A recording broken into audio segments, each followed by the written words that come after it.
की गहराइयों से आपका धन्यवाद। इतने अंधेरे में इतने रात गए, खासतौर पे माएँ बहनें, ये कबीलदारी का रोटी टुक का टाइम होता है, इस समय भी आप झंडे लेके अपने आप पहुंचे हैं। ये किसी और पार्टी के हिस्से नहीं आया, ये सिर्फ आम आदमी पार्टी की प्रॉपर्टी है। बस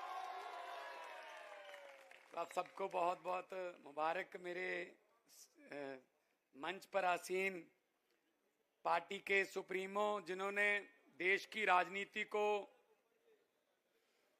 इधर उधर से निकालकर काम की राजनीति पर लाया, फोकस करवाया, स्कूलों पर फोकस करवाया, बिजली पर फोकस करवाया, हेल्थ पर फोकस करवाया, इंफ्रास्ट्रक्चर पर फोकस करवाया, रोजगार पर। वरना इनके मैनिफेस्टो में ये चीजें मिस रहती थी। मेरी मुराद है अरविंद केजरीवाल साहब। अरविंद केजरीवाल साहब की काम की राजनीति को देखकर, इनके रामलीला ग्राउंड से इनके भाषण सुन के हम अच्छे भले काम कर रहे थे। अपने अपने बड़े, कोई कॉमेडियन था, कोई वकील था, कोई कुछ था, लेकिन हमने कहा यार बंदा सच बोल रहा है यार, इसका साथ तो देना। तो इनके साथ हो निकले। तो इन्होंने टीम बन गई, धीरे धीरे काफिला बढ़ता गया। तो सोचा नहीं था कभी जिंदगी में कि मुख्यमंत्री के पद की शपथ भी हमारे हिस्से में आएगी। या आम लोग सोच ही नहीं सकते थे। अगर Arvind Kejriwal income tax commissioner की नौकरी से इस्तीफा ना देता, अच्छे भले कमिश्नर थे, कर लेते नौकरी, और भी कमिश्नर हैं देश में, कर ही जा रहे हैं। अगर ये इस्तीफा ना देता तो भगवंत मान के हाथ में वो ओथ भी ना आती जिसमें कहा था कि मैं ये पद संभाल रहा हूं। ये सब परमात्मा की तरफ से कोई विधि विधान बने होते हैं। आज खुशी का दिन ये है कि पंजाब में 4 बाई इलेक्शन थे। बरनाला से हमारे जो संगरूर में आता है, वो हमारे एमपी बन गए मीत हेयर जी, वो बरनाला सीट खाली हो गई थी। और कांग्रेस के प्रदेश अध्यक्ष राजा वड़िंग जी, वो लुधियाना से एमपी बन गए, तो गिदड़बाहा सीट खाली हो गई, वो एमएलए थे। डेरा बाबा नानक से जो एमएलए थे वो एमपी बन गए गुरदासपुर से, तो डेरा बाबा नानक सीट खाली हो गई। होशियारपुर से हमारे डॉक्टर राजकुमार चब्बेवाल हमारे एमपी बन गए, तो चब्बेवाल सीट खाली हो गई। 4 सीटों का बाई इलेक्शन था। और मैं आपको खुशी से बताना चाहता हूं, उन 4 में से 3 को बड़ी जबरदस्त लीड से जीत के आए हैं, जो आम आदमी पार्टी के पास पहली बार आई हैं। तीनों सीट आम आदमी पार्टी ने पहली बार जीती हैं। वो 22 में इतनी आंधी चल रही थी, तब भी नहीं आई थी, अब आ गई, क्योंकि लोगों को कामों का पता चल गया। लोगों को अरविंद केजरीवाल के, लोगों को दिल्ली सरकार के, पंजाब सरकार के काम का करने का पता चल गया कि कैसे काम करते हैं। तो प्रदेश अध्यक्ष की पत्नी 22,000 से हारी है गिदड़बाहा में। 13 साल से उन्हीं का कब्जा था जी। 22,000 से हमारा कैंडिडेट जीता है गिदड़बाहा से। और जो अहंकार जो बोलता है, कई बार वो कहते हैं ना, अहंकार और खुदा का बैर होता है। अहंकार था कांग्रेस के कुछ एमपीज के वहां डेरा बाबा नानक में। 6,000 से उनकी पत्नी हारी है। ये तो टिकटें अपनी पत्नियों को देते हैं ना, इधर उधर तो इनको पता ही नहीं है ना क्या होता है। तो बीजेपी की 4 में से 3 पर जमानत जब्त है जी। अब दिल्ली में देख लेना आप कृपया। और चौथी में बड़ी मुश्किल से बची है।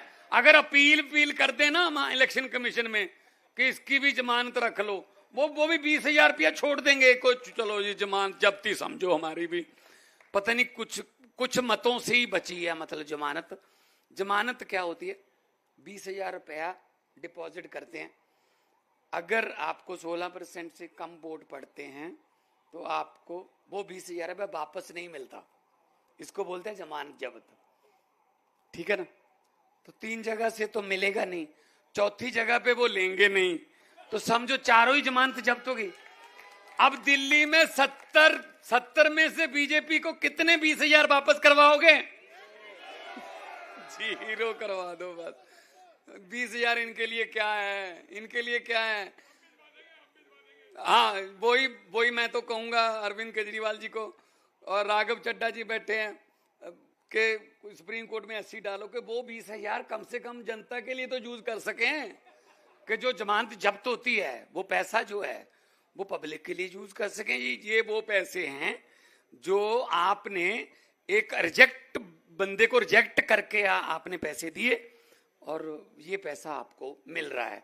तो लोगों में ये भी कंपटीशन हो जाएगा, इसका भी 20,000 लेना है, और 20,000 को बढ़ा के थोड़ा 50,000 या लाख भी करना चाहिए, ताकि पब्लिक के पास थोड़ा पैसा, तो जैसे सीएम साहब कहते हैं कि 1 नेशन 1 इलेक्शन नहीं, ये तो हर रोज ही इलेक्शन होनी चाहिए। इलेक्शन के समय तो नेता जो हैं वो काबू आते हैं, इलेक्शन के समय तो कहते हैं हम ये दे देंगे, ये दे देंगे, ये दे देंगे। तो इसीलिए मुझे आज जब 12-1 बजे तक पता चला, सीएम साहब ने कहा दिल्ली आओ, दिल्ली के लोग आपका इंतजार कर रहे हैं, और हम बड़े मंच पर ये बोलना चाहते हैं कि आम आदमी, वो कुछ सोशल मीडिया पर या जो इनका ट्रोल मीडिया है, इनका पता नहीं कौन सा मीडिया है, तो ये करते रहते हैं ना, पता नहीं ये झाड़ू बिखर गया, झाड़ू खिलर गया। झाड़ू में से 1-2 वीक जो तीले होते हैं ना, वो अगर सफाई करते करते निकल भी जाएं, झाड़ू सफाई करता रहता है। अगर कमल के फूल में से एक पत्ती काट दो, वो कमल का फूल नहीं रहता। अगर पंजे में से एक उंगली काट दो, वो पंजा नहीं रहता। हमारा तो झाड़ू रहेगा, हमारा झाड़ू सफाई करता रहेगा।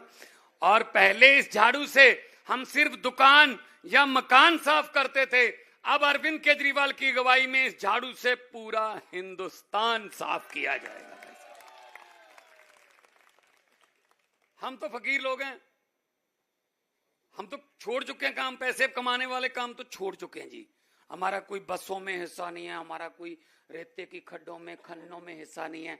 हम तो ये काम, वो गुलजार जी का एक शेर है कि पहले भी बाजार से खाली हाथ ही आते थे, उस समय पैसे नहीं होते थे, अब ख्वाहिश नहीं है। आते अब भी खाली हाथ ही हैं, तो अब सिर्फ एक ही ख्वाहिश है, जनता खाली हाथ ना रहे, जनता की जेब भरी रहे, और जनता के बाजार जब जनता जाए तो उसका बटुआ जाए वो भरा रहे।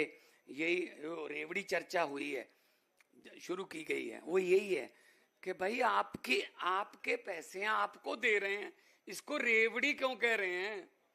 रेवड़ियां, मुफ्त की रेवड़ियां क्यों?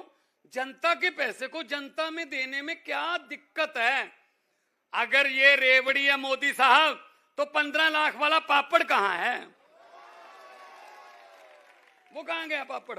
15 लाख देंगे हर एक घर को। इस चक्कर में 2-3 घरों ने तो हमारे पंजाब में नोट गिनने वाली मशीनें भी ले ली भी। चलो 15 लाख आएगा, कौन सा 15 लाख? नोटबंदी करके 2-4 हजार बचा था घर पे, वो भी ले गए निकाल के। ठीक है ना, जीत के आए हैं और जीते हुए हैं और जीतते रहेंगे। और अगली बारी दिल्ली की है, दिल्ली के बाद फिर पंजाब की बारी है। पंजाब के तो हमारा तो एक रिश्ता ऐसा बन गया है दिल्ली और पंजाब का कि हमारे वॉलंटियर जो हैं वो हमें कह रहे हैं जी कब जाना है दिल्ली। मैंने कहा जी अभी वहां इलेक्शन हुई है, अभी बाई इलेक्शन, उससे पहले पंचायत इलेक्शन भी जीत गए हम। 90% से ज्यादा सरपंच हमारे बन गए। अभी म्यूनिसिपल कारपोरेशन की इलेक्शन होगी दिसंबर में। मैंने कहा उसके बाद चले जाना। इतने ज्यादा, मतलब मैं कहूं जिसको पंजाबी में बोलते हैं, इतने ज्यादा वो काले हैं जल्दबाजी में है कि हमें दिल्ली भेजो, जल्दी दिल्ली भेजो जी, जनवरी आ रही है, बस जनवरी फरवरी में हम दिल्ली में सरकार बनानी है। और आप भी एक वादा करो कि अरविंद केजरीवाल देश के इतिहास में ऐसा बंदा 2 बार जिसने सीएम का पद छोड़ दिया, 2 बार, वरना शमशान घाट की कमेटी का प्रधान बना दो भाई साहब, वो नहीं छोड़ता। 2 बार दिल्ली का पद छोड़ दिया, इस्तीफा दे दिया। लोग जब दोबारा बनाएंगे तब बनूंगा, नहीं तो बनूंगा नहीं। इसके लिए तो जिगरा चाहिए, इसके लिए जिगरा चाहिए, इसके लिए जिगरा चाहिए, और जिगरा हमारे नेता के पास है। इसीलिए अगर वो कहते हैं ना कि लड़ती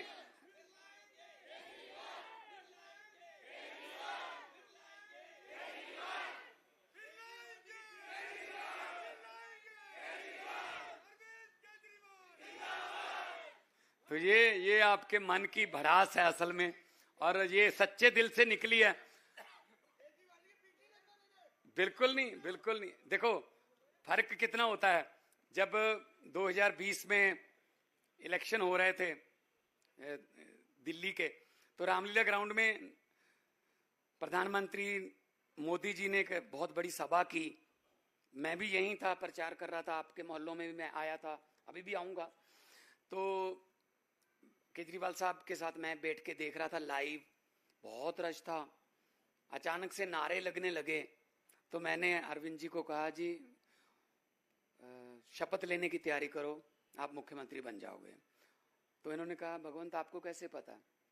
मैंने कहा, जी नारे सुनकर पता चल गया। कहते नारे तो ठीक लग रहे हैं यार, रश भी बहुत है। मैंने कहा, सर रश बहुत है, नारे ठीक नहीं लग रहे। कहते कैसे? मैंने कहा, जी देखो तो सही, नारे लगाने से पता चल जाता है कि आप कैसे हो, आपका मूड कैसा है। स्टेज पर नारा लग रहा था हर हर मोदी, और लोग कह रहे थे हर हर मोदी।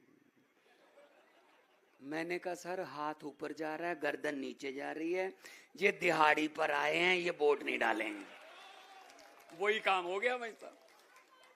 हर जगह पे दिहाड़ी पे ले जाते हैं ये कहने के लिए मोदी मोदी भाई साहब आप बता दीजिए, दिल से बता दीजिए, एक बंदे को भी कहा है कि केजरीवाल का नारा लगाना है? दिल से निकल रहा है ना। जो बात दिल से निकलती है वो असर रखती है। लोगों को अक्सर कहते सुना है, जिंदा रहे तो फिर मिलेंगे, लेकिन इस पंजाबी दिल ने कहा है, मिलते रहे तो जिंदा रहेंगे। मिलता रहूंगा, आते हैं आपके पास भी, और दिल्ली जीतेंगे। बहुत बहुत मुबारकबाद आपको। और मैं अब अपनी तरफ से रिक्वेस्ट करूंगा, आम आदमी पार्टी के सुप्रीमो पूरे देश को संबोधन करें, क्योंकि पूरा देश सुन रहा है, क्योंकि ये आज बहुत बड़ा दिन है, और आज के दिन इनका बोलना बहुत महत्वपूर्ण है। पूरा देश सुनना चाहता है कि आने वाले दिनों में राजनीति की दशा और दिशा क्या होनी चाहिए। मेरी मुराद है आपकी तालियों के बीच अरविंद केजरीवाल।